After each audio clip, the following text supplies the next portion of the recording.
1 second, I was smiling at the guests, trying to ignore how out of place I felt in my borrowed suit, and the next, the world dropped out from under me. My back hit the marble floor with a crack that silenced the string quartet mid-note. The pain shot through my spine, but the humiliation hit harder. For a heartbeat, there was only stunned silence, then laughter. Laughter louder than the music. It rolled through that grand ballroom like thunder, echoing off the crystal chandeliers. Some guests tried to stifle it behind champagne flutes, others didn't bother. Even my son, my only son, looked frozen, half standing, as if he couldn't decide whether to help me up or pretend he didn't know me. And that hesitation, those few seconds, felt like a lifetime. Clara, his bride, stood over me with her perfect smile, one manicured hand pressed to her chest. "Oh my goodness, it was an accident," she said, her voice all sugar and silk. But her eyes told a different story. She was enjoying it. Every second of it. I forced a smile, even as my palms burned from the fall. "Don't worry about it," I said, my voice steady though my dignity had just shattered across the floor. A few polite chuckles rippled through the crowd again, softer now, uncertain. I reached for the nearest chair to pull myself up, but before I could, another voice cut through the room. A man's voice. Deep. Commanding. "Tell me, Clara," he said. "Was that the kind of trick you learned from your mother?" The laughter stopped cold. Every head turned toward the speaker, her father. His tone was calm, but his eyes were hard. No one understood what he meant. No one, except me. Because years ago, I had known her mother. And I knew exactly what kind of woman she'd been. The music never started again after that. The party went on, but for me, the night had already changed. That was the moment I realized the war had begun. If stories like this one keep you thinking long after they end, please subscribe right now, it helps more people find them. Now, let me tell you what really happened that night. My name is Robert Turner, and I'm 66 years old. I've spent most of my life with grease under my fingernails and calluses that never truly fade. I was a mechanic for 40 years, nothing glamorous, just honest work. My hands built a life out of scrap metal and second chances. When my wife, Helen, passed 15 years ago, I promised her I'd raise our boy right. Ethan was only 16 then, smart, sharp, and restless. He wanted more than I could give him, and I wanted him to have it. I worked double shifts so he could finish college without debt. Every dollar I earned was a brick laid for his future. He made it. Corporate world, fine suits, city life. He climbed ladders faster than I could change a tire. I remember the first time he brought Clara Whitaker home, a polished, beautiful woman from a wealthy family. Her father, Charles Whitaker, ran one of those giant companies that move money faster than people. She carried herself like someone who'd never had to apologize for anything. I tried to be kind, even when her smile didn't reach her eyes. The first time we met, she looked around my modest home and said, "It's cozy." That word, the way she stretched it, told me everything. Still, Ethan loved her, and I wasn't about to stand in the way. The wedding plans were grand, cathedrals, orchestras, silver invitations that probably cost more than my truck. I told Ethan it was too much. He laughed and said, "Dad, it's not about money, it's about making memories." But it wasn't our kind of memory he wanted. He wanted theirs. In the weeks leading up to the wedding, I noticed little things. Clara correcting the way I spoke. Her friends whispering when I showed up to a dinner in my one good jacket. Ethan brushing it off, saying, "They don't mean anything by it." Maybe not, but disrespect rarely comes by accident. Still, I stayed quiet. I told myself, don't ruin it for him. That night, as I stood in front of my mirror, adjusting a tie that never sat right, I remembered Helen's words, "Pride doesn't feed a man, Robert, but dignity does." I thought about that as I walked into the ballroom, a place of chandeliers and polished marble, where even the air smelled expensive. Everyone there belonged, except me. Their laughter was the kind that costs money. I tried to blend in, to smile, to act like I didn't notice the sideways glances. When Ethan saw me, he smiled, warm but hurried. "Dad, you made it," he said, giving me a quick hug before running off to greet some investors. Investors. Not friends. I stood there, holding a glass of water, surrounded by people who didn't know my name and didn't care to learn it. Then Clara appeared beside him, radiant in her white gown, hand resting on his arm like she owned the world. She glanced at me, her smile tight. "Mr. Turner," she said sweetly, "we've reserved a special seat for you at the head table." I thanked her, thinking maybe, just maybe, I had misjudged her. Maybe this was her way of welcoming me into her world. I followed her gesture toward that shining table under the chandeliers. The music swelled, the cameras flashed, and the master of ceremonies called for toasts. I caught Ethan's proud grin from across the room and felt a spark of warmth. Maybe tonight would heal the quiet distance that had grown between us. Maybe the walls of class and pride would finally fall. But as I walked across that marble floor toward the head table, I couldn't shake the unease. My shoes felt too loud, my suit too stiff, and the smiles around me, too perfect. Clara was waiting there, standing behind a silk-draped chair, her eyes glittering under the lights. "Please," she said, gesturing politely, "sit here, beside us." I smiled, thankful. I reached for the chair. Just as the band shifted to a lighter tune, just as every camera turned our way. My hand brushed the backrest, my knees bent. And the rest, you already know. That was how it began, not with anger, but with humiliation wrapped in laughter. I had walked into that hall hoping to gain a daughter. Instead, I left with a bruise, a broken heart, and a truth that would soon expose everything beneath their polished lives. The master of ceremonies tapped the microphone, and the hall hushed. The chandeliers glittered above like frozen fire. Ethan stood tall beside his bride, pride glowing on his face. I felt it too, pride, love, and a hint of disbelief that my boy had come this far. Clara's voice carried sweetly through the speakers. "Before dinner is served, we'd like to honor someone very special, Ethan's father, Mr. Robert Turner." Polite applause. I felt 100 eyes on me. My hands were trembling as I rose, pretending not to notice. I straightened my borrowed jacket and began the slow walk to the head table. The floor gleamed like a mirror, each step echoing louder than the last. Clara stood beside an ornate chair draped in white silk. She smiled, flawless and poised. "Please," she said, "sit right here with us." I nodded, grateful for the gesture. I turned, lowering myself carefully. But in that half-second, between trust and weight, something shifted. The chair slid away. For an instant, there was nothing beneath me. Then the impact, bone against marble, sharp and final. My glass slipped from my hand and shattered beside me. Silence. Then a few gasps. Then laughter. It started as a stifled giggle, then spread like wildfire. Guests leaned into one another, whispering behind hands. A few clapped nervously, thinking it was a prank. My ears rang with humiliation. I looked up at Clara. Her perfect smile hadn't faltered.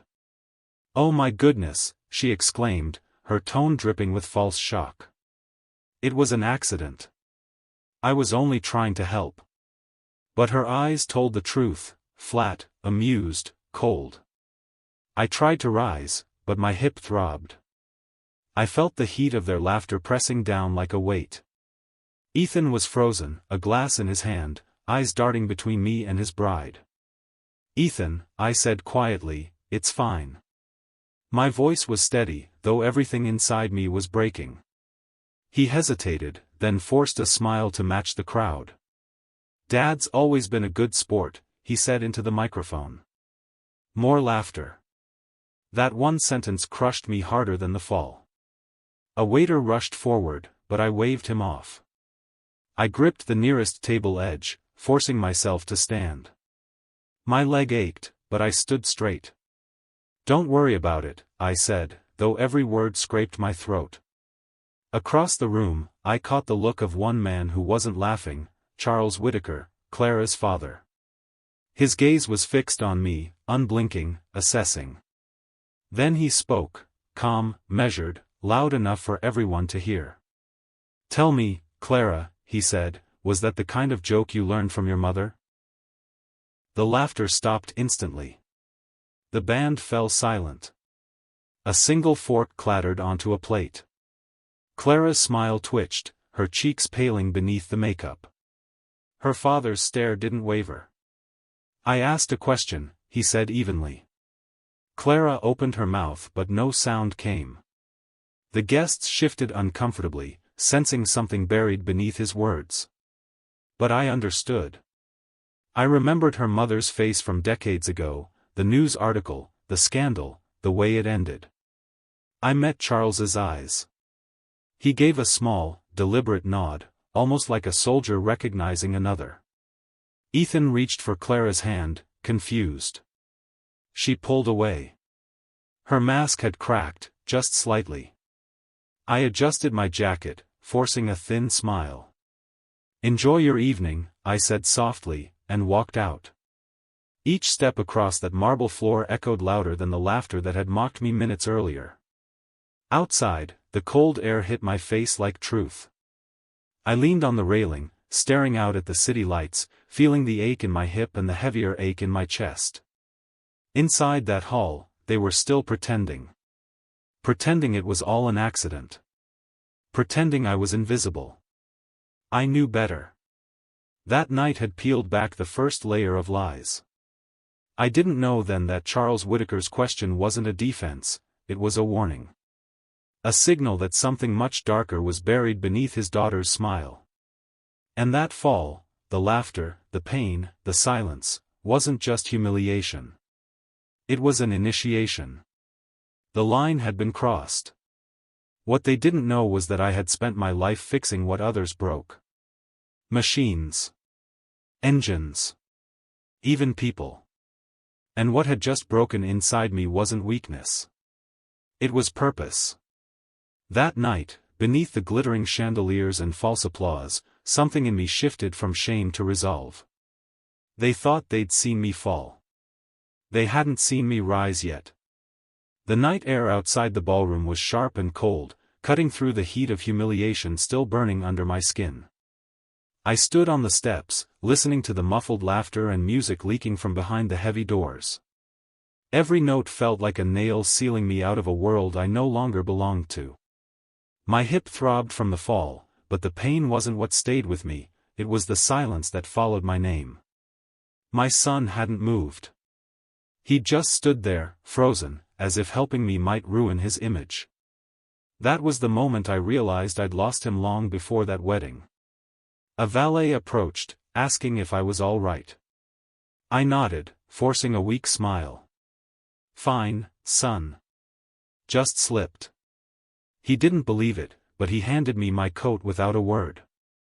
The chill of the fabric grounded me. I walked to my old Ford parked at the far edge of the lot, away from the rows of black sedans and polished luxury cars. As I slid into the driver's seat, my reflection in the rearview mirror stopped me. My face was older than I remembered, lined, tired, worn by years of quiet sacrifice. The same hands that once carried Ethan on my shoulders now trembled on the steering wheel. For a long while, I just sat there, staring at the golden lights of the venue in the distance. Inside, they were raising glasses and pretending nothing had happened. Pretending the old man's fall was a joke. I thought of Helen then, her soft laugh, her faith in people, her stubborn belief that kindness always came back. She'd been wrong about that. Kindness, I had learned, was often seen as weakness by those who'd never had to fight for respect. I started the engine. The rumble was uneven, but familiar, a sound that belonged to my world. As I pulled away, I told myself this was the last time they'd see me.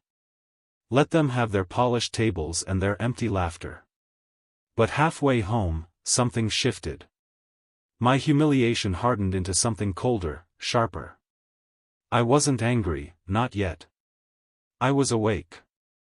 By the time I parked in front of my small apartment, I already knew I wouldn't sleep that night.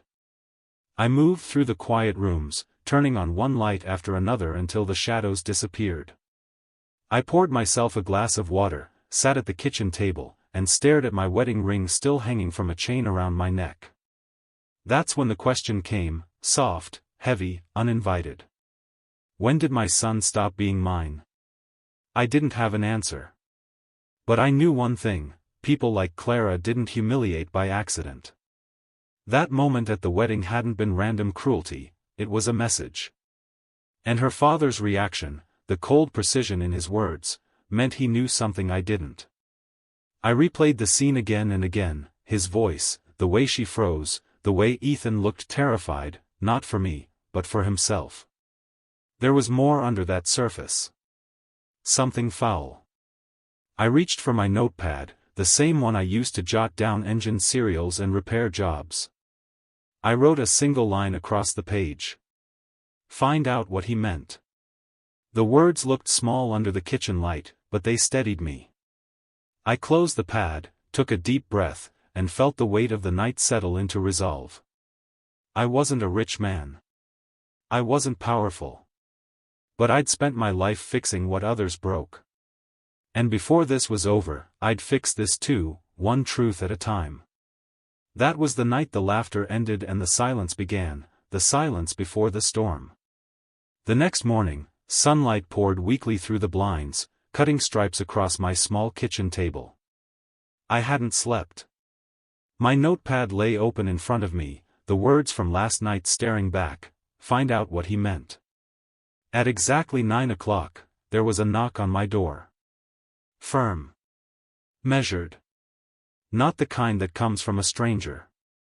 I opened it to find Charles Whittaker, still in his tailored suit, though his eyes looked heavier than they had at the wedding. "Mr. Turner," he said quietly. "May I come in?" I stepped aside. He looked out of place in my little apartment, too polished for the chipped paint and the faint smell of engine oil. He didn't comment on it. Instead, he studied me the way a man studies a map before making a move. "I owe you an apology," he began. "What happened last night was, beneath even my family's lowest standards." I said nothing. His tone wasn't defensive. It was tired. He took a deep breath. "You must have questions about what I said to Clara." "I do," I replied evenly. "But I figure if you wanted me to know, you'd have told me already." That made him smile, faintly. "You're right. And I'm here to tell you now." He pulled an envelope from his inner pocket and set it on the table between us. It was thick, documents, photos, bank slips. "I didn't come to that wedding to celebrate," he said. "I came to confirm a suspicion." He paused, as if weighing how much truth I could take. "Clara and her brother, Andrew, have been running something they call the Whittaker Foundation for Families. Sounds noble, doesn't it? But I've traced the donations, the transfers, the accounts. The money vanishes as quickly as it arrives." He opened the envelope and spread the papers out. Each one bore names, figures, company logos. My eyes caught on a line that made my chest tighten: Ethan Turner, listed as Associate Director. "What does this mean?" I asked. "It means your son has been pulled into something he doesn't understand, or maybe he does." His voice softened. "Either way, he's in danger. The kind of danger that doesn't end with embarrassment at a wedding." I leaned back, absorbing his words. My humiliation from the night before suddenly felt small compared to this. Charles poured himself a glass of water from my sink, as if he'd done it 100 times. "Clara's mother," he continued, "was the same way. Charming, ambitious, but rotten underneath. She drained everything she touched. When she died, I thought that poison died with her. I was wrong. His gaze sharpened. You saw what she did to you last night. That wasn't cruelty for amusement, it was dominance. A test. She wanted to see if you'd bend or break. I clenched my jaw. And what if I don't? He studied me for a moment before answering. Then maybe you're the only one who can stop her. The words hung in the air, heavy with unspoken meaning. He slid a small flash drive across the table. Everything I have is on there, financial records, shell companies, phone logs. You'll see your son's name in places it shouldn't be. I can't move against her without proof that will stick. But you might find what I can't. I picked up the drive, feeling the weight of it despite its size. Why trust me? He exhaled slowly. Because men like us, Mr. Turner, don't have illusions left. We see things as they are. And because I saw how you stood up last night, hurt, humiliated, but not broken. That's a kind of strength money can't buy. He stood, adjusting his cufflinks. If you choose to walk away, no one would blame you. But if you don't, tread carefully. My daughter doesn't forgive easily. She learned that from me. He left without shaking my hand, but his last words lingered long after the door closed. I stared at the flash drive, its metallic surface catching the morning light. Somewhere inside that little piece of plastic was the truth, about Clara, about Ethan, about the people who thought I'd stay silent. I slipped it into my pocket, my pulse steady. The fall at the wedding had knocked the wind out of me. But this had given me back my purpose. I whispered to myself, all right, Charles. Let's see how deep this goes. I sat alone for a long time after Charles left, the flash drive resting on the table like a loaded weapon. Every instinct in me said to walk away. I'd already lost my dignity, I didn't want to lose my son. But curiosity and conscience have a way of gnawing at you until you give in. By evening, I plugged the drive into my old laptop. Files opened, hundreds of them. Bank transfers, contracts, company names I'd never heard of. Whitaker Foundation. Helios Partners, Crown Path Consulting. All looked legitimate, but the transactions were too neat, too synchronized.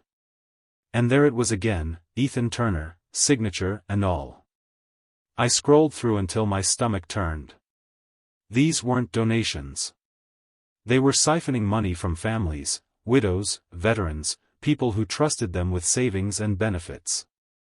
Every document was a theft hidden behind a smile. I knew I couldn't handle this alone. I reached for my phone and called the only man I trusted to see through chaos, Marcus Dale, my old friend and former detective. Robert Turner, he said when he picked up. Haven't heard that voice since we were both young enough to run from trouble instead of toward it. I need your help, I said simply. He heard the tone and didn't ask why. Send me what you've got. I'll be there in the morning. The next day, Marcus arrived with a worn leather briefcase and that same half-grin he'd worn since our service days. He opened his laptop before taking off his coat. Tell me everything, he said. I did. The wedding, the fall, the files, Charles's warning. By the time I finished, his expression had gone from curiosity to grim understanding. This isn't charity fraud, he muttered. It's organized laundering. They're using emotional hooks, families of veterans, widows, because no one questions compassion. He leaned back, rubbing his temples. You're about to walk into something ugly, Rob. You sure you want to? I nodded. I didn't start this. But I'm sure as hell not walking away. Marcus smiled faintly. Then you'll need more than me. He picked up his phone and made a call. Lena, he said when the line connected. Got a job. It's off the books, quiet, and potentially explosive. Lena arrived that evening. She was a cybersecurity consultant, half our age but twice as sharp. The kind of person who could break into a locked vault with a Wi-Fi signal. So, she said, dropping her bag on my table. "You're taking down a socialite and her empire from your living room? I like it." We set up base in my small apartment. Marcus handled the logistics, Lena dug through the digital shadows, and I watched, learning fast. My quiet home turned into a command post, maps on the walls, cables snaking across the floor, the smell of burnt coffee thick in the air. Lena worked fast. "These shell companies," she said, scrolling through data, "are all connected to one hub, an offshore server tied to Clara's brother, Andrew Whitaker. But guess who's listed as secondary executor on most of them?" She turned her screen toward me. There it was again, Ethan's name. My heart sank. "He doesn't know," I said automatically, though even I wasn't sure anymore. Marcus looked at me. "Then find out. Before someone else does." We spent days pulling threads. Lena hacked through layers of encryption, Marcus traced phone records and offshore transfers. Bit by bit, the picture came together. Clara and Andrew had built a network of fake charity funds targeting grieving families. Ethan, through his position at a financial firm, had unknowingly processed their accounts, giving them legitimacy. But the worst part wasn't his involvement, it was the evidence that he'd started to suspect. A series of emails showed hesitation, questions unanswered, and one final message from Clara: "Trust me, Ethan. You don't want to know everything." That was when the plan changed. Marcus closed his notebook. "We exposed them the right way. No police yet, they'll bury it with lawyers. We gather enough proof that when it hits like an explosion they can't silence." Lena nodded. "I can breach their private server through a subcontractor's weak point. But I'll need remote access and time." "How much time?" I asked. 48 hours, maybe 72. I looked around my apartment, old photographs, a folded flag, Helen's picture on the shelf. "You'll have it," I said. That night, as they worked, I stepped outside. The city hummed quietly below, unaware that 3 people in a modest apartment were about to take on a dynasty. The humiliation I'd felt at that wedding had burned away. What was left wasn't anger, it was focus. Every hour we worked, every piece of data we pulled, every lie we uncovered felt like tightening a wire on a bomb. I wasn't out for revenge anymore. Revenge is noisy, messy, driven by emotion. What I wanted was precision. Justice delivered so cleanly it left no fingerprints. Inside, Lena's voice broke my thoughts. "I'm in," she said, eyes glowing in the light of her monitors. "Let's see what secrets they thought were safe." I stepped back in, closing the door behind me. For the first time since that night, I felt the quiet confidence of a man with a mission. They'd laughed at me once. They wouldn't laugh again. It didn't take long for them to realize someone was digging. 3 days after Lena breached their network, the first warning came. A sleek black car idled outside my building for hours, its engine purring like a predator's breath. The man behind the wheel pretended to read a newspaper, but Marcus caught the camera lens glinting from his dash. "They're watching," Marcus said flatly. "And this is only their opening move." He was right. The next morning, a knock rattled my door. A man in a tailored suit stood there, smiling like a salesman. "Mr. Turner," he began smoothly, "I represent the Whitaker family. My client feels terrible about the unfortunate misunderstanding at the wedding." He placed an envelope on my table, thick, heavy, the kind that smelled like temptation. $50,000, he said, as a gesture of goodwill. A small agreement to put this unpleasantness behind us. He slid a folded paper beside it. A standard non-disclosure. Nothing complicated. You simply agree not to discuss that night, or any private matters concerning Mrs. Clara Whitaker or her husband. I looked at the envelope, then at him. "And if I refuse?" His smile didn't falter. "Then I suppose misunderstandings tend to multiply. You've worked hard for your modest life, Mr. Turner. It would be a shame to complicate it. I stood, meeting his gaze. Tell your client my dignity isn't for sale. His lips thinned. I'll let her know, he said, pocketing the envelope before leaving. Marcus watched from the doorway. You know that means round two's coming. It came that evening. My phone rang, Ethan's name flashing across the screen. I hesitated before answering. Dad, he began, voice tight with forced emotion. Why are you doing this? Clara told me about your accusations. You're making everything so difficult. I haven't accused anyone, I said calmly. She said you're digging into her family, trying to ruin her reputation. She's terrified. I almost laughed. Terrified people don't send lawyers with bribes. There was a pause. Then his voice hardened. You don't understand. You're making enemies of people you can't fight. Just stop. Please. I will, I said, as soon as you tell me what's really going on. I told you, nothing's. Don't lie to me, Ethan. My voice broke the calm for the first time. I raised you better than this. The line went silent. Then I heard him exhale shakily. You don't know her, Dad. You don't know what she's capable of. I'm starting to, I said. And if you know too, then you're already in too deep. He didn't answer. The call ended with a click that felt colder than any silence. I set the phone down, hands trembling, not from fear, but from realization. My son was trapped between love and guilt, and they were using that to control him. Marcus poured 2 cups of coffee.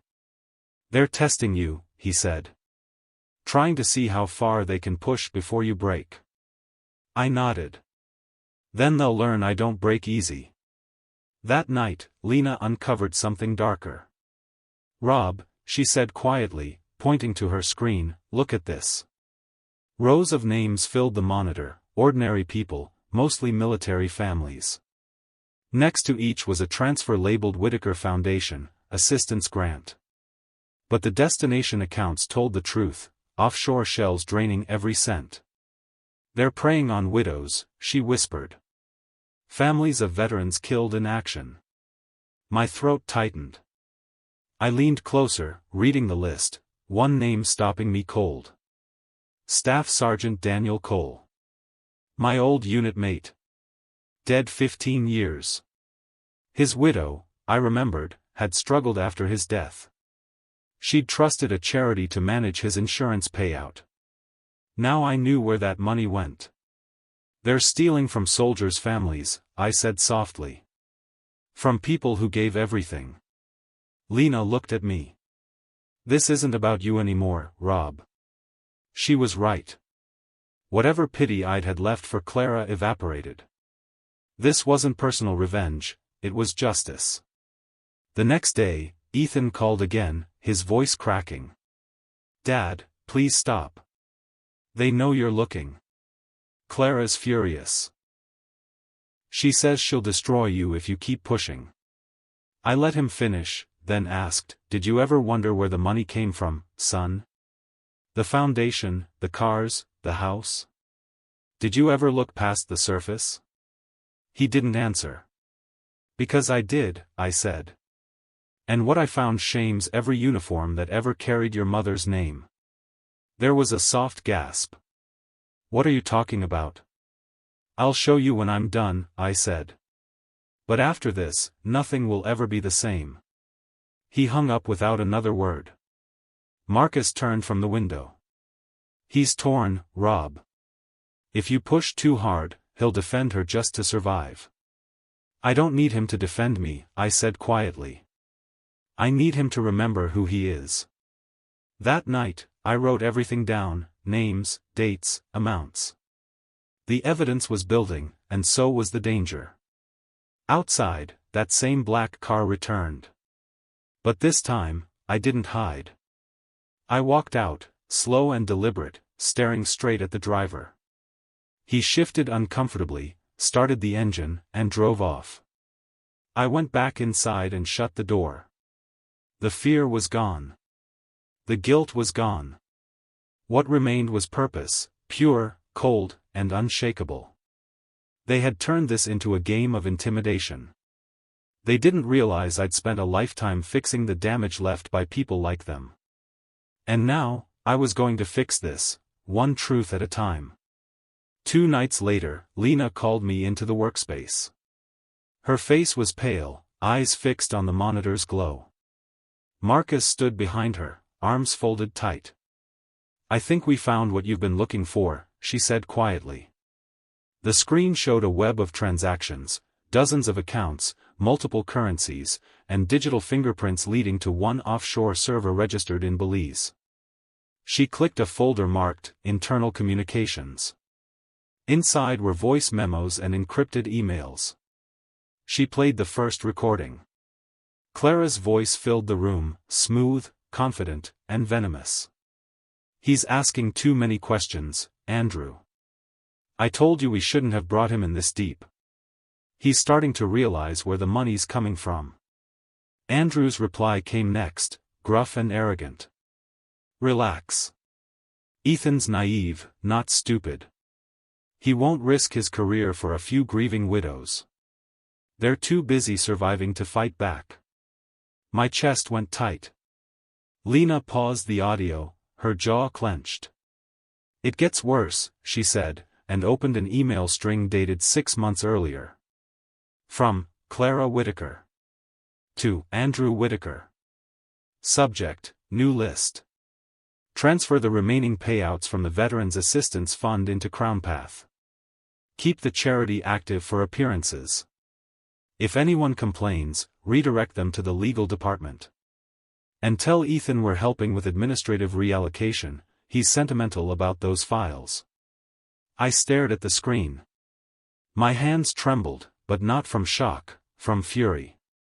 The Whitaker Foundation wasn't just a front, it was a parasite feeding off the honor of the dead. Marcus leaned forward, voice low. "This is it, Rob. The kind of proof that ends careers and builds court cases." But Lena wasn't done. She scrolled further, stopping at a document titled, Client Portfolio. When she opened it, I froze. Each name was linked to an insurance payout, and beside each was a digital signature. Ethan Turner. "He signed off on every one of them," Lena whispered. My breath caught. "No. He wouldn't." "Maybe he didn't know," Marcus said, though his tone wasn't convinced. I felt the room close in. My son's name, on documents that robbed widows and orphans. Whether he knew or not didn't matter now. His silence had bought him a place in their empire. I walked to the window, staring out into the night. The city lights looked distant, unreal. "They used him," I said finally. "The same way they tried to use me. But I won't let them." Lena spoke softly behind me. "There's one more thing." She opened a video file. The image flickered, a boardroom meeting, recorded secretly. Clara and Andrew sat at a polished table, laughing. Ethan was there too, tense, quiet. "Andrew, you're still worrying about that old man? He's a ghost. Nobody's going to listen to him." Clara, "Oh, I don't know. He does have that pathetic charm. Maybe he'll cry to a reporter." Andrew, "If he does, we'll buy the story before it's printed." Clara, smirking, "Maybe I should have let him keep the chair." They laughed, and Ethan's expression twisted, anger, shame, and something else. Then he stood abruptly. "Ethan, enough. I didn't sign up for this." Clara, "Oh, sweetheart, you signed up the moment you said, 'I do.' Sit down." He sat. The clip ended. The room went silent. The only sound was the soft hum of the computer fan. Marcus exhaled slowly. He's caught in their web. He wants out, but they're holding something over him. I turned from the screen. "Then we'll give him a way out," and drag them all into the light. We spent the next 2 days securing backups of every file, every recording. Lena encrypted them across multiple drives, hidden under dummy folders. Marcus drafted a timeline connecting the money trail from the fake foundation to shell companies overseas. Each piece was another nail in their coffin. On the third night, we got a visitor. The knock was sharp, urgent. Marcus reached for his sidearm by instinct, though I prayed we wouldn't need it. When I opened the door, Ethan stood there. He looked exhausted, eyes sunken, tie loosened. For a long moment, he couldn't speak. "Dad," he said finally, "what are you doing?" "Finding the truth," I answered. He stepped inside, glancing around the room at the scattered files and glowing screens. "You don't understand. They're dangerous people. Clara's brother, he's not just some spoiled executive. He's connected to people who make problems disappear." "I know exactly who they are," I said quietly. "What I don't know is how deep you are in." His voice cracked. "I didn't know at first. I thought it was legitimate. Helping families, restructuring funds.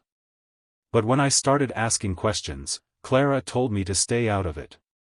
She said it was for my own good. And you listened." He looked down. "I thought I could fix it quietly. But once you started digging, they turned on me too. She said if I didn't keep quiet, she'd destroy both of us." I studied his face, the guilt, the fear, the boy who once believed in doing right. "Then help me finish what you started," I said.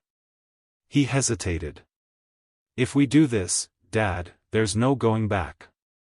"There was no going back the night she pulled that chair," I replied. He nodded slowly. Then he reached into his jacket and handed me a USB drive. "This is Clara's private ledger. Password protected, but I took it before she changed the codes. It connects her to offshore accounts in her mother's name." Lena plugged it in, typing fast. Within seconds, lines of data filled the screen, transactions totaling millions. Clara's fingerprints were all over them. Marcus whistled low. "You just handed us the key, kid." Ethan exhaled shakily. "Then use it. End this." As the data transferred, I looked at my son. The guilt was still there, but behind it was resolve, the same quiet strength his mother used to have. For the first time in years, I saw not the corporate man, but the boy I raised. When the upload finished, Lena smiled faintly. "We have everything we need. And I know exactly how to make it public." I turned to Ethan. "Go home. Keep your head down. Tomorrow, we end them." He nodded once, eyes glistening. "Be careful, Dad." When the door closed behind him, I looked back at the screen. Clara's smile from the wedding photo stared at me from one of the files, mocking, flawless, hollow. Marcus shut his notebook. "What's the play?" I answered without hesitation. "We don't just expose them, we make sure everyone sees it. At their own celebration." He raised a brow. "Poetic." I nodded. "Justice should be." That night, as the city slept, I sat alone in the glow of the monitor, replaying Clara's laughter in my mind. She thought humiliation was power. Tomorrow, she'd learn what real power looked like, the truth. Morning came with a strange calm. The kind that settles in just before a storm. We had the evidence. We had the timing. Now we needed the stage. Marcus brewed a pot of coffee while Lena finalized the presentation. "They're hosting a corporate gala tonight," she said, scrolling through the Whitaker Foundation's event announcement. "Big sponsors, media partners, and politicians, all under one roof. They'll be celebrating their record-breaking charity year." A cruel smile tugged at my lips. Then that's where we end it. The plan was precise. Lena would slip into the event's digital system through the hotel's Wi-Fi network. Marcus and I would attend as guests, courtesy of 2 invitations quietly arranged by Charles Whittaker himself. I hadn't seen him since our meeting, but he'd sent a short message that morning: "Time to finish this. Be at the Grand Monarch by 8. It was clear now, he'd been waiting for the proof as much as we had. By evening, I stood in front of the mirror, adjusting the same tie I'd worn to Ethan's wedding. It no longer felt like a symbol of humility. Tonight, it was armor. My reflection was older, harder, and ready. When we arrived, the ballroom shimmered like a replica of that night: chandeliers, champagne, perfect smiles. Except this time, I wasn't the outsider. I was the storm walking in quietly. Charles greeted us near the entrance. He looked years older, but there was steel in his eyes. "Everything's ready?" he asked. "Everything," I said. Lena's voice came through my earpiece. "Feed's stable. Once the speeches start, I'll take over the projection screens. 10 seconds of black, then every file, image, and recording you've given me will roll live to every guest, and to a cloud drive linked to the press." Marcus smirked. "That's what I call a public service announcement." Charles's gaze lingered on me. "When it's done, I'll deal with the legal aftermath. You focus on surviving the fallout." "Don't worry," I said quietly. "I've already survived worse." The lights dimmed. The MC took the stage, his voice smooth and rehearsed. "Ladies and gentlemen, please welcome the visionary behind the Whittaker Foundation, Mrs. Clara Whittaker." Applause thundered. Clara walked in, radiant as ever, dressed in silver, her smile flawless. Beside her stood Ethan, expression composed but his eyes distant, searching the crowd. He spotted me and froze. I gave him a subtle nod. The MC continued. "Tonight, we celebrate generosity, legacy, and the Whittaker family's tireless dedication to helping those in need." Lena's voice whispered in my ear, "On your mark." Clara took the microphone, her voice honeyed and proud. "When we started this foundation, we wanted to bring hope where it was lost. Every donation, every project, is a reminder of the kindness humanity still holds." "Now," I murmured. The ballroom screens flickered. The logo behind her vanished, replaced by black. A murmur rippled through the guests. Clara frowned, tapping the microphone. "Is there an issue with the—" Her voice cut off as the first image appeared. Her own signature. A transaction slip labeled Veterans Assistance Fund, reallocation to Crown Path Limited. Then another. And another. Rows of falsified donations, bank statements, offshore accounts. Gasps filled the hall. The next slide, an email with her words in clear text: "Keep the charity active for appearances." Then came the recording, her laughter at that boardroom meeting. Every cruel word, every admission. The crowd turned from confusion to horror. Phones came out. Flashes erupted. Clara's mask cracked. "Turn it off," she screamed at the technicians. But Lena's calm voice echoed through the speakers instead.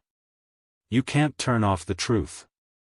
The final blow landed when the video showed Ethan standing up to her, saying, "I didn't sign up for this." The room erupted. Sponsors whispered furiously. Reporters bolted for the exits. Charles Whittaker stepped forward, his expression cold. "You've shamed this family long enough," he said loudly. "Security, escort them out." Andrew lunged for the stage, but 2 officers, quietly arranged by Marcus, intercepted him. They weren't hotel security. They were federal investigators. "Andrew Whittaker," one said, flashing a badge, "you're under arrest for wire fraud, embezzlement, and financial conspiracy." Gasps filled the room as handcuffs clicked. Clara tried to bolt, but Ethan stepped in her way. "It's over, Clara," he said softly. She glared at him, voice trembling with venom. "You think this makes you a hero?" "No," he said, glancing at me. "But it makes me my father's son." I met his gaze across the chaos, silent, steady, proud. Clara was led away, shouting that she'd be back, that none of us understood power. But power, I realized, had just changed hands. As the ballroom emptied under flashing lights and murmurs of scandal, Charles approached me. "You did what I couldn't," he said quietly. "You cut out the rot." I nodded. "You just had to show me where to look." He extended his hand, and for the first time, we shook, not as adversaries, but as men who had both lost something to pride. Marcus clapped me on the shoulder. "You know, for a mechanic, you run a hell of an operation." I managed a faint smile. "Guess I still know how to fix things." Outside, reporters swarmed, lights flashing, questions flying. I said nothing. Justice doesn't need speeches. Ethan caught up beside me as we reached the car. "Dad," he said quietly, "I'm sorry for all of it." I looked at him. "You don't have to be sorry. Just be better." He nodded, eyes glistening. "I will." As we drove away, the city skyline shimmered in the distance. Behind us, the Whitaker name was collapsing under its own weight. Ahead, dawn was beginning to rise. The night of my humiliation had birthed this moment.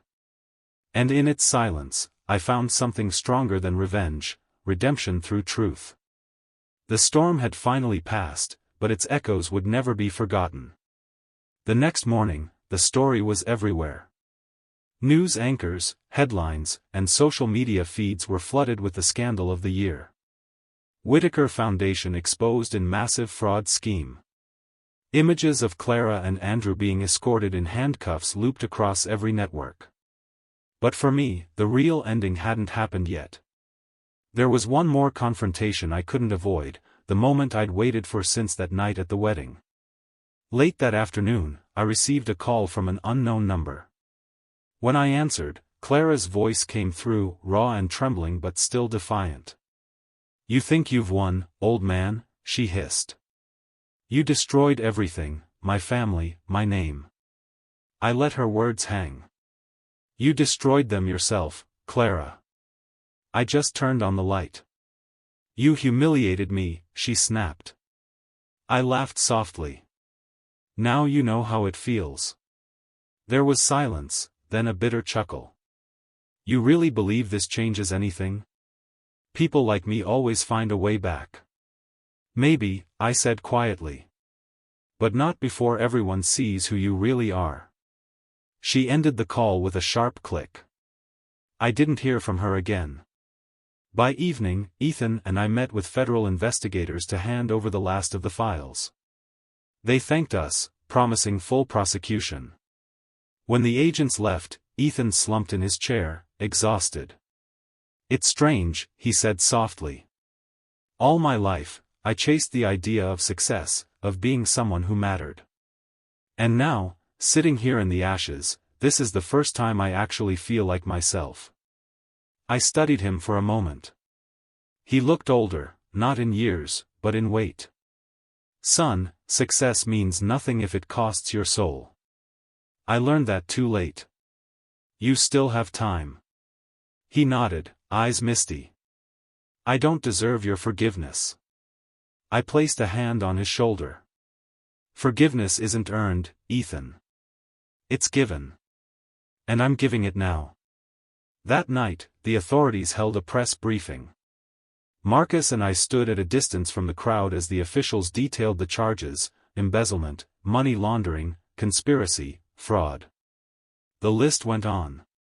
Lena watched from beside us, pride flickering behind her tired eyes. "It's done," she said. "You did it." "No," I corrected. "We did it." But inside, I knew it wasn't about victory. It was about balance, the quiet kind of justice that restores what arrogance tries to break. Later, Ethan called again. "Dad," he said, "they're asking for statements. About the charity, the fraud, everything. Should I speak to the press?" I thought for a moment. "Speak the truth. Nothing more, nothing less." But make sure it's your voice this time, not theirs. He did. The next day, his interview aired. Honest, remorseful, and stripped of ego. He told the world about manipulation, blind trust, and the price of silence. For the first time, I saw him not as a victim, but as a man taking responsibility. The public's reaction was swift. Clara and Andrew's empire crumbled overnight. Sponsors withdrew. Properties were seized. And as the investigation spread, more victims came forward, families who'd thought they'd lost everything, now reclaiming what was stolen. But justice has its own rhythm. Sometimes it comes loud, sometimes quietly.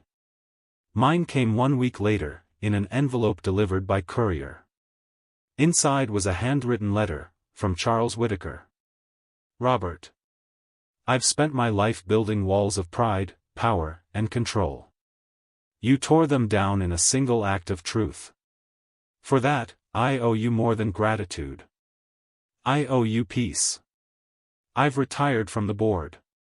What's left of my fortune will go to the families our name harmed. You were right, dignity isn't something money can buy. It's something only a man of your kind could remind me of. Charles. I read it twice, then set it aside. For the first time in years, I felt the heavy weight of anger leave my chest. That evening, I drove out to Helen's grave. The wind was gentle, the sky streaked with gold. I knelt beside the headstone and placed the letter there. It's over, I whispered. He's safe. It's all over. A faint peace settled over me. The kind that comes only when you've faced every shadow and walked through it. A few days later, Ethan came to see me. He was quiet at first, then said, "Dad, I've been thinking. I want to start something real. A foundation, not for profit, not for appearances. For veterans' families, the ones Mom used to talk about." I looked at him, pride swelling. "Then do it. Just make sure it's built on truth, not image." He nodded. "Would you help me?" "I already have," I said, smiling. Weeks passed. The scandal faded from headlines, replaced by newer stories. But some things don't fade, they settle into memory, becoming lessons written in scars. One evening, as the sun dipped behind the horizon, I found myself at my kitchen table again, the same one where this all began. My notepad lay there, a single new line written across it. Justice isn't loud. It's steady. I leaned back, listening to the soft hum of the city outside. I thought about the man who had fallen in front of a laughing crowd, and the one who stood tall now, unbroken. That fall hadn't been my end, it was my beginning. When you've lived long enough, you learn that revenge fades, but truth endures. And in that endurance, I found something stronger than pride, peace. The night had ended. The laughter had stopped. And all that remained was silence, steady, honest, and earned. Months passed after the trial, and the world slowly moved on. News stations found new scandals to chase, but for me, the silence that followed was its own kind of healing. My days returned to simplicity. Early mornings, black coffee, the hum of my tools in the garage. But something had changed. The silence wasn't heavy anymore. It was peaceful. Ethan came by every weekend. At first, he barely spoke, weighed down by guilt and shame. But over time, the stiffness between us melted. One Saturday morning, he showed up with a stack of files and a nervous smile. "I did it," he said. "The new foundation's ready. Legitimate, transparent, registered in both our names. We'll call it Helen's Promise Fund." The name hit me like a soft punch to the chest. "Your mother would have liked that," I said quietly. He nodded. "I know. That's why it's right." We spent weeks putting it together, real programs, real beneficiaries, real families. No lavish offices, no false smiles. Just honest work. Ethan handled the administration while I visited the families we helped. Seeing their faces reminded me why this fight had mattered. One afternoon, we visited a widow who'd lost her husband in service, the same woman whose name I'd once seen on those stolen records. Her son clung to Ethan's hand as she thanked us through tears. "You brought back what I thought was gone forever," she said. As we left her house, Ethan turned to me. "You know, Dad, that night at the wedding, I thought your silence was weakness. Now I know it was strength." I looked at him and smiled faintly. Sometimes silence is the only weapon left that speaks louder than words. The weeks rolled into months, and slowly, our bond healed. We shared dinners, stories, laughter that didn't feel forced. The shadows of humiliation and betrayal still lingered, but they no longer owned us. Then one morning, a small envelope arrived, no return address, just my name written in neat handwriting. Inside was a check for a sizable donation to Helen's Promise Fund, signed simply, Charles Whitaker. Below his signature were 3 words, "For redemption's sake." I didn't need to respond. Some gestures speak louder than any apology could. Later that week, I drove out to the small veterans memorial near the edge of town. The air smelled of rain, and the bronze names on the wall gleamed under the gray light. I traced my old unit's plaque with my hand, pausing at the name Daniel Cole. "We fixed it, Danny," I murmured. "They can't steal from you anymore." The wind rustled through the trees, and for the first time in years, I felt truly at peace. When I got home that evening, Ethan was sitting on the porch, paperwork spread across his lap. He looked up and said, "You ever think you'd be doing all this again? Starting over at your age?" I chuckled. "Son, it's never too late to rebuild, especially when what's broken is your own family." He nodded, eyes warm with gratitude. "You know, for a man who once swore he was done with fighting, you turned out to be the toughest man I know." I smiled and sat beside him. "I didn't fight for revenge, Ethan. I fought to remember who we are." He leaned back, watching the sunset. "And who's that?" I looked out at the horizon, the same one I'd faced countless times before, and said, "People who don't let the world decide their worth." The last light faded behind the rooftops, painting everything gold. The pain, the betrayal, the long nights, all of it had led here, to this quiet redemption. The laughter that once crushed me had long since faded, replaced by something far greater, respect, peace, and the simple pride of having stood my ground. The war was over. But the legacy of that night, the lesson it carved into me, would never fade. Dignity, I realized, isn't given. It's reclaimed. And I had finally reclaimed mine. I sometimes sit on my porch at dusk, watching the sun dip behind the horizon, and think about how it all began, with a fall, a laugh, and a moment of silence that changed everything. That night at my son's wedding, when Clara pulled that chair from under me, I thought I'd lost everything, my dignity, my son, my place in the world. But life has a way of revealing truth through pain. What I thought was humiliation turned out to be awakening. I learned that silence isn't weakness, it's the sound of strength gathering. Real power doesn't shout. It waits, observes, and acts when the time is right. I didn't destroy the Whitakers out of revenge.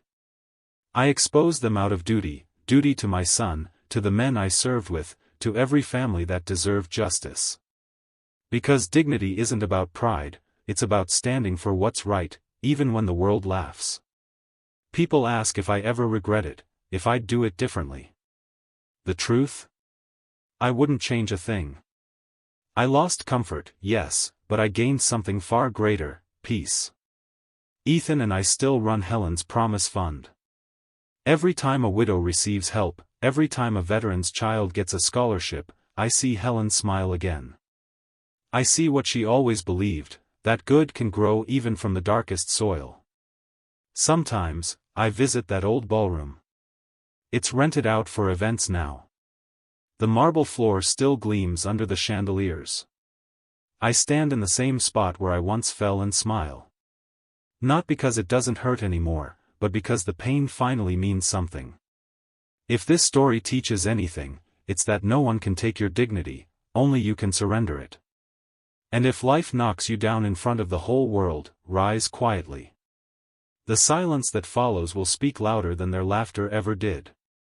So, if stories like this one remind you that courage often wears an ordinary face, and that truth, no matter how long it hides, always finds its way back into the light, then make sure you subscribe to the channel.